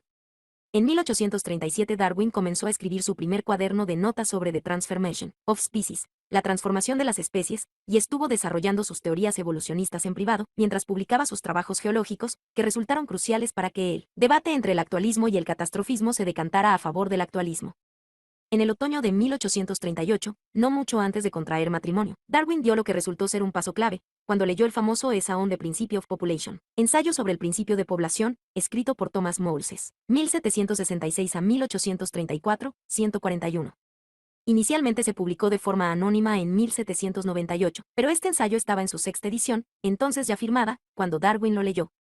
El propio Malthus, que estudió en Cambridge y fue ordenado en 1788, escribió la primera versión de su ensayo mientras estaba trabajando como coadjutor, pero posteriormente llegó a ser un famoso economista y el primer profesor de economía política de Gran Bretaña. En este ensayo señaló que las poblaciones, incluidas las poblaciones humanas, crecían en progresión geométrica, duplicándose en un cierto intervalo de tiempo, para luego duplicarse de nuevo en un intervalo de la misma duración, y así sucesivamente. En la época en que lo estaba escribiendo, la población humana de América del Norte realmente se estaba duplicando cada 25 años, y todo lo que se necesitaba para esto era que, por término medio, cada pareja, cuando su edad estaba en torno a los 25 años, tuviera 4 hijos que a su vez sobrevivieran hasta los 25 años. Dada la fecundidad de su propia familia, es seguro que Charles Darwin consideró que este requisito era muy fácil de cumplir. De hecho, si cada pareja de mamíferos, incluso los más lentos en reproducirse, 141 se puede encontrar todavía un ejemplar de este ensayo en una edición realizada por Anthony Flew. Como los elefantes, tuvieran 4 descendientes que sobrevivieran y se reprodujeran a su vez, entonces al cabo de 750 años cada pareja inicial tendría 19.000.000 de descendientes vivos. Sin embargo, como Moll se señaló, en el siglo XVIII había en el mundo más o menos el mismo número de elefantes que en el año 1050. De esto dedujo que las poblaciones están controladas por la peste, por los depredadores y especialmente por el hecho de que la cantidad de alimentos disponibles es limitada, así como por la guerra en el caso de los seres humanos, de tal modo que, por término medio, cada pareja tiene solo 2 descendientes que sobreviven, salvo en casos especiales, como el que surge por la oportunidad de conseguir nuevas tierras para la colonización en América del Norte. La mayor parte de la descendencia muere sin haber llegado a reproducirse, si la naturaleza sigue su curso. Los argumentos malthusianos fueron en realidad utilizados por los políticos del siglo XIX para justificar que los esfuerzos encaminados a mejorar la suerte de las clases trabajadoras estaban condenados al fracaso, ya que todas las mejoras de las condiciones de vida darían como resultado la supervivencia de más niños, y el consiguiente aumento de la población agotaría los recursos mejorados, con lo que un número aún mayor de personas se quedaría en el mismo estado abyecto de pobreza 142. Pero Darwin, en el otoño de 1838, llegó a una conclusión diferente. En ella aparecían los ingredientes de una teoría que explicaba cómo podía funcionar la evolución, presión demográfica, lucha por la supervivencia entre miembros de la misma especie, más exactamente, por supuesto, sería una lucha por reproducirse y supervivencia, reproducción, de los individuos mejor adaptados, los más aptos, es decir, los que se hallan en mejores condiciones, en el sentido de la llave que encaja en una cerradura o la pieza de un rompecabezas, y no en el sentido deportivo del término. Darwin bosquejó estas ideas en un documento que los historiadores han fechado en 1839, y los desarrolló de una manera más completa en un esbozo de 35 páginas fechado por él mismo en 1842. La teoría de la evolución por selección natural estaba ya completa en todo lo esencial antes incluso de que se trasladara a Down House, y la comentó con unos pocos colegas de confianza, incluido Lyell, quien 142. El fallo que contiene este argumento se podría resumir en una palabra que era casi tabú en la época victoriana: contracepción. Para disgusto de Darwin, no se quedó convencido. Ante el temor a la reacción que esta teoría podía provocar en el público y preocupado por la posibilidad de que escandalizara a Emma, que era una cristiana muy convencional, Darwin la estuvo incubando durante 2 décadas, aunque en 1844 desarrolló un esbozo de la teoría en un manuscrito de unas 50.000 palabras escritas en 189 páginas, encargando a un maestro local que se lo pasara a limpio y guardándolo luego entre sus papeles con una nota para Emma en la que le pedía que dicho manuscrito se publicara después de su muerte. En realidad, puede que no estuviera incubando la teoría. En la segunda edición de Voyage of the Beagle, en la que trabajó en 1845, Darwin añadió una gran cantidad de materiales nuevos, diseminados aquí y allá entre las páginas. Howard Pruber ha señalado que es fácil reconocer estos párrafos comparando las 2 ediciones y que, si extrajéramos todos esos materiales nuevos y los reuniéramos en un libro, formarían un ensayo que refleja casi la totalidad de sus ideas sobre la evolución por selección natural 143. Lo único que puede explicar esto es que Darwin estuviera preocupado por la posteridad y por su prioridad en la formulación de la teoría. Si alguien más llegaba a desarrollarla, Darwin podría recurrir a su ensayo, fantasma, y poner de manifiesto que él había pensado antes. Mientras tanto, para hacer más fácil que su teoría fuera aceptada cuando finalmente llegara a publicarla, decidió que necesitaba conseguir una cierta fama como biólogo.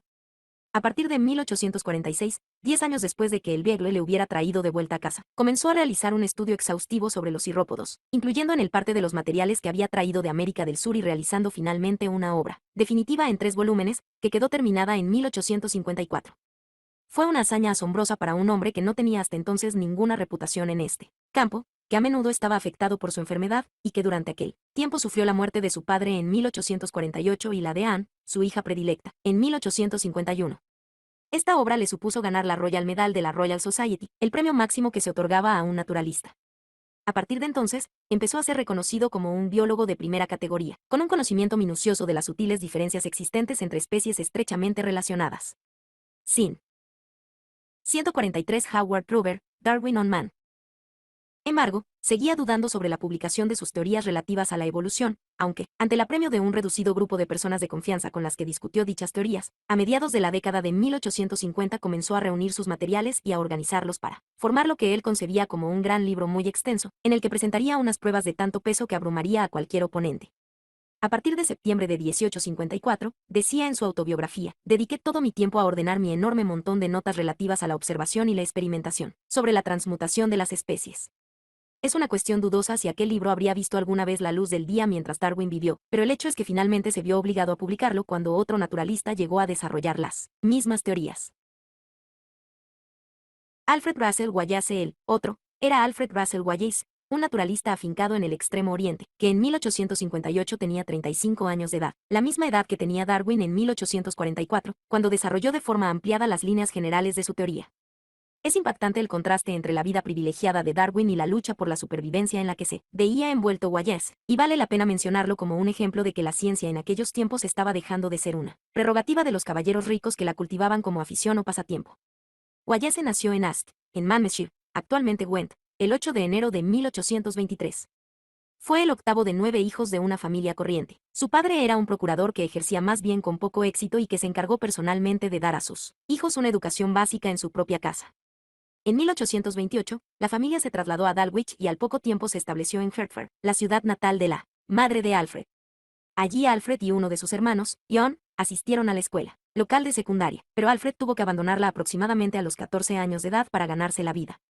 En su autobiografía My Life, publicada en 1905, Wallace decía que la escuela había tenido poca influencia en él, pero que había leído con voracidad los libros de la gran colección que tenía su padre y otros de los que había podido disponer cuando su padre trabajó gestionando una pequeña biblioteca en Hertford. En 1837, cuando Darwin ya había regresado de su famoso viaje, Wallace entró a trabajar con su hermano mayor William, que era topógrafo. En este trabajo, disfrutó de la vida al aire libre, fascinado por los diferentes tipos de estratos rocosos que quedaban al descubierto cuando se realizaban obras, para abrir canales y construir carreteras, e intrigado por los fósiles que aparecían durante este proceso. Pero el dinero y las perspectivas de futuro que podía ofrecer la topografía era escasos en aquellos tiempos, por lo que Wallace se hizo durante un breve tiempo aprendiz de relojero, actividad que abandonó solo porque el relojero se trasladó a Londres, ciudad a la que Wallace no quiso seguirle. Entonces volvió a trabajar en la topografía con William, esta vez participando en el programa de parcelación de tierras en el centro de Gales. En aquel momento Wallace no era consciente de las implicaciones políticas, pero más tarde denostó contra aquel robo de tierras. 144 Los dos hermanos se dedicaron también a la construcción, diseñando ellos mismos las estructuras con bastante éxito, a pesar de que carecían de formación como arquitectos y se basaban exclusivamente en lo que podían aprender en los libros. Sin embargo, entre unas cosas y otras, Alfred Wallace se iba interesando cada vez más por el estudio del mundo natural, leía los libros adecuados y comenzaba a reunir una colección científica de flores silvestres. Estos tiempos relativamente buenos llegaron a su fin en 1843, cuando el padre de Alfred murió y los trabajos de topografía fueron escaseando cada vez más a causa de la recesión económica que afectó al país. Para entonces, Darwin ya se había instalado en Down House y había escrito al menos 2 borradores de la teoría de la evolución, por selección natural. Alfred vivió durante unos pocos meses en Londres con su hermano John, que era constructor, sobreviviendo gracias a una pequeña herencia.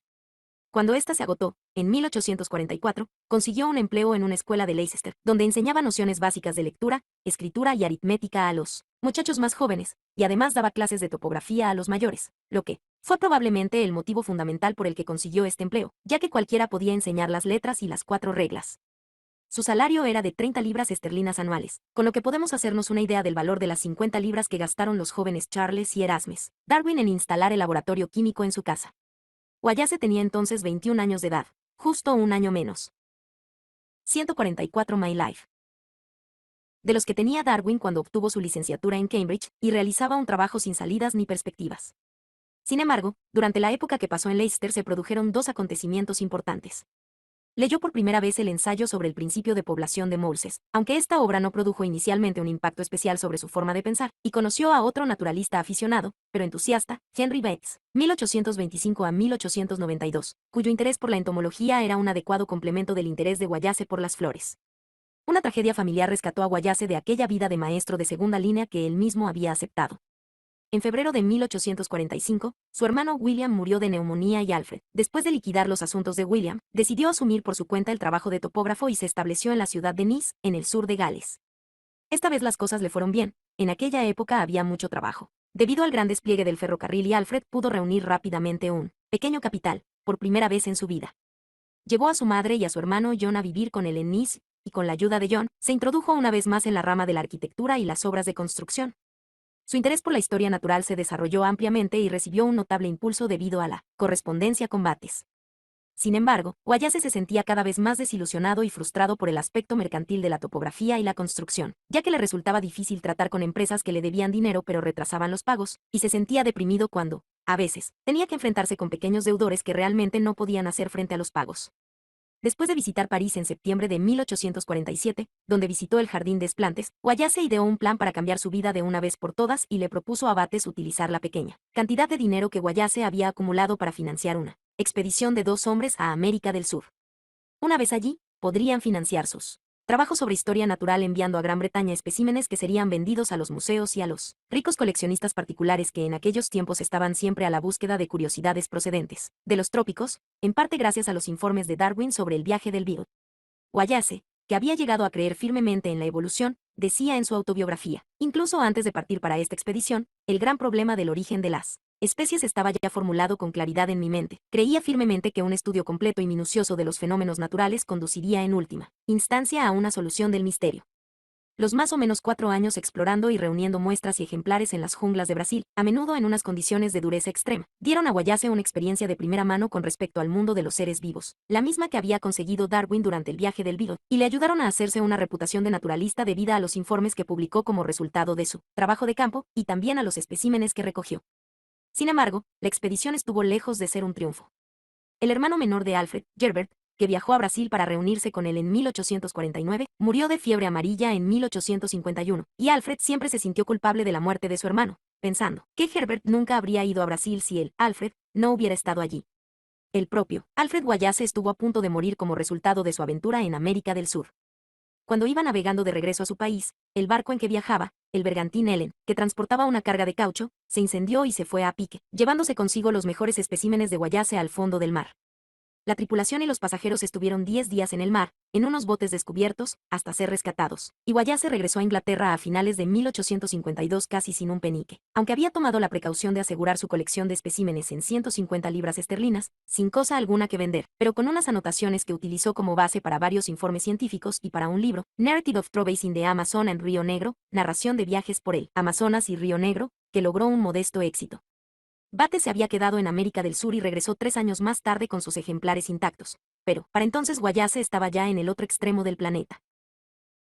Durante los 6 meses siguientes, Guayase asistió a reuniones científicas, estudió insectos en el Museo Británico, encontró tiempo para pasar unas breves vacaciones en Suiza y planificó la expedición siguiente.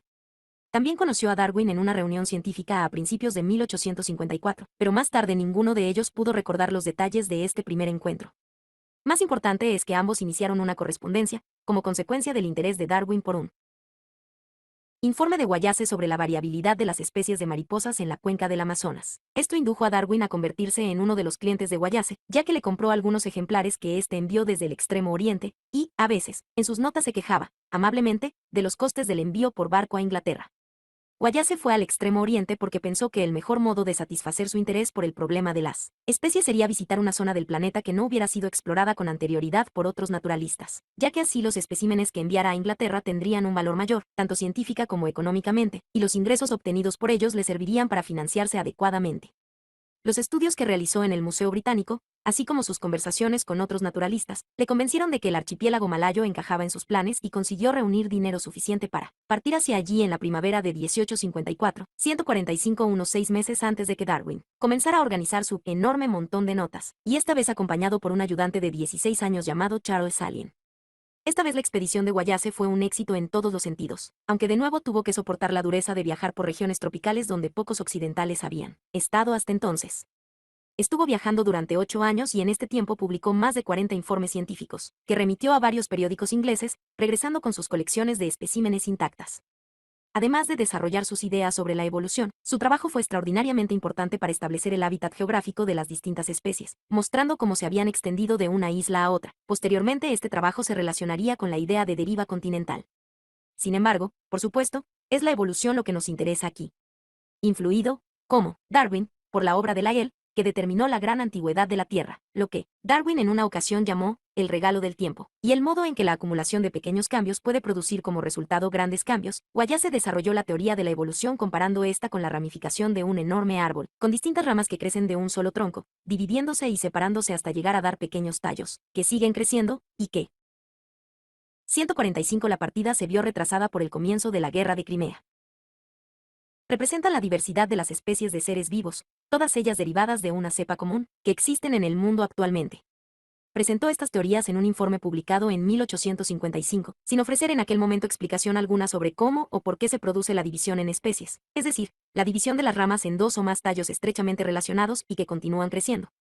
Darwin y sus amigos recibieron con agrado este informe, pero algunos, incluido Lyell, empezaron a preocuparse por la posibilidad de que Guayase o algún otro se adelantase a Darwin, si éste no publicaba pronto sus trabajos. Lyell aún no estaba del todo convencido con respecto a la selección natural, pero como amigo y buen científico estaba deseando que la teoría se publicase, por una parte para establecer la prioridad de Darwin, y también para que se iniciase un debate más amplio.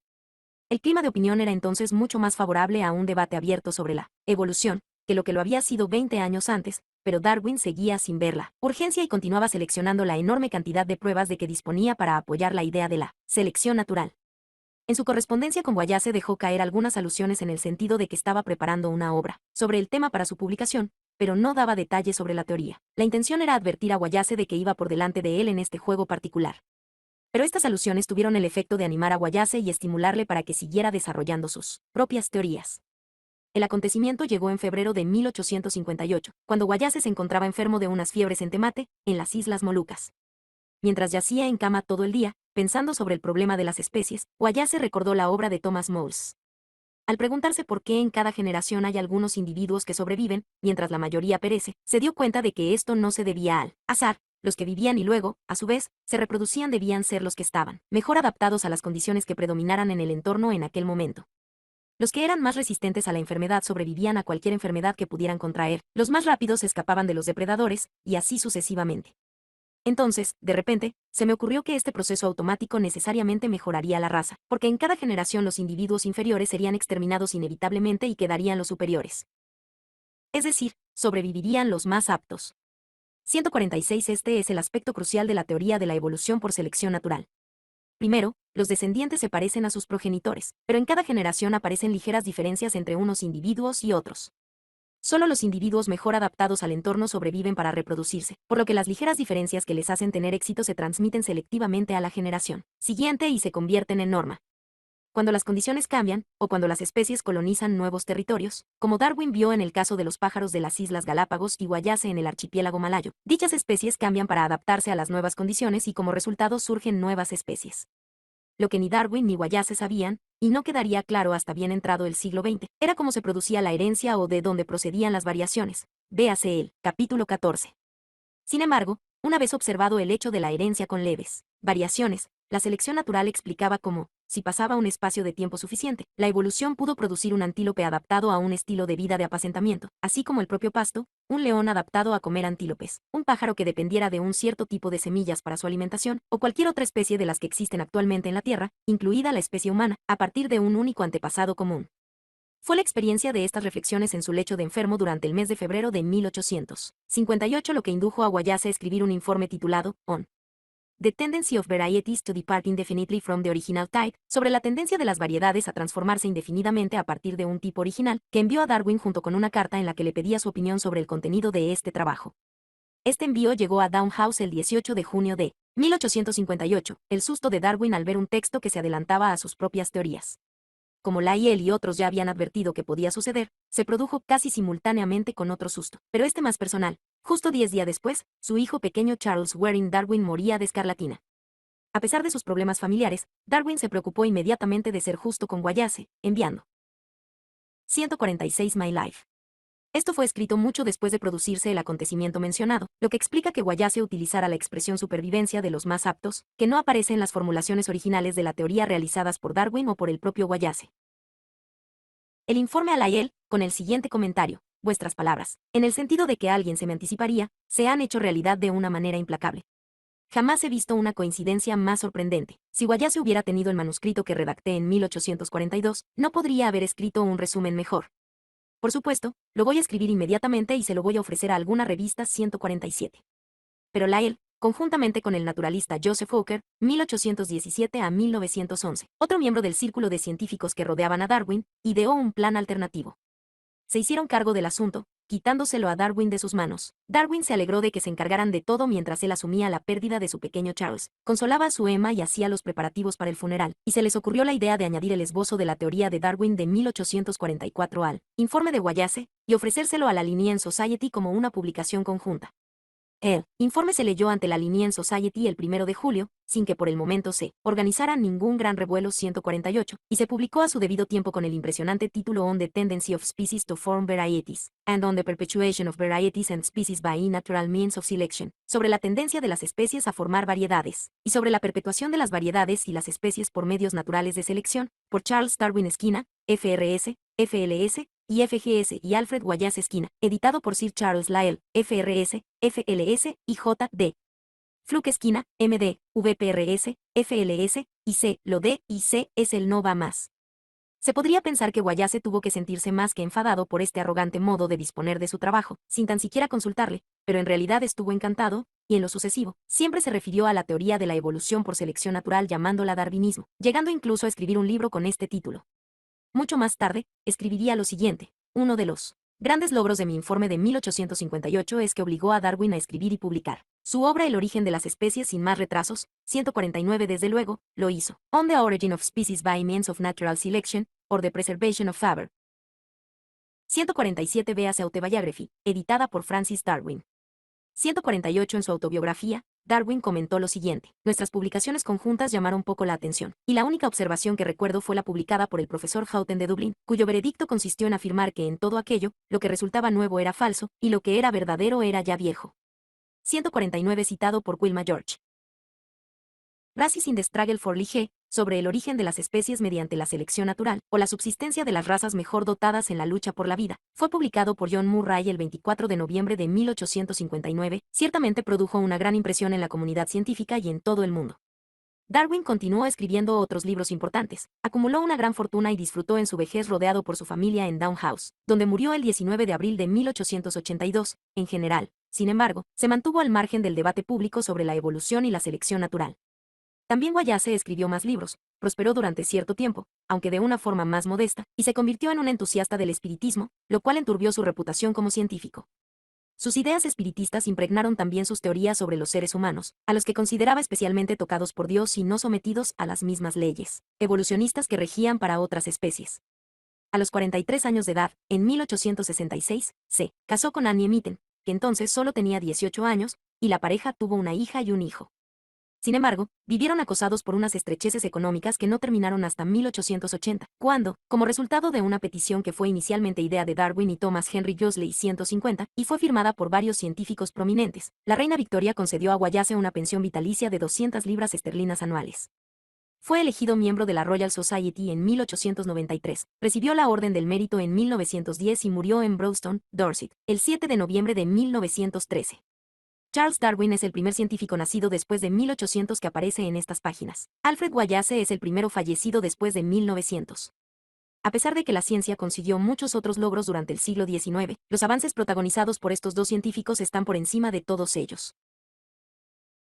150 Huxley, 1825 a 1895, merece un espacio mucho más amplio que el que podemos darle aquí, aunque no tanto por su propia obra científica, que fue importante pero no abrió nuevos caminos, ni por su papel como Bulldog de Darwin en la promoción de la teoría de la selección natural. Su importancia real dentro de la historia de la ciencia está en que, a fuerza de gran habilidad y trabajo duro, escaló desde sus orígenes humildes hasta convertirse en una destacada figura científica. Además, luchó por conseguir una mejor educación para las clases trabajadoras y contribuyó a fundar nuevos centros de aprendizaje donde la entrada no estaba reservada exclusivamente a los caballeros de la burguesía o de la nobleza y que se crearon en Londres, Birmingham y Manchester, así como la Universidad Johns Hopkins en Baltimore. Contribuyó a que la ciencia fuese una profesión retribuida en vez de un pasatiempo de aficionados reservado para los ricos.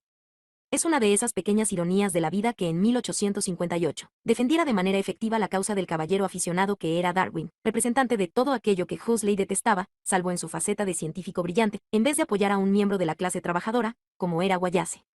Aunque lamentamos relegar a Huxley a una nota a pie de página, nos consuela pensar que el lector puede encontrar todo lo relativo a él en la excelente biografía escrita por Adrian Desmond.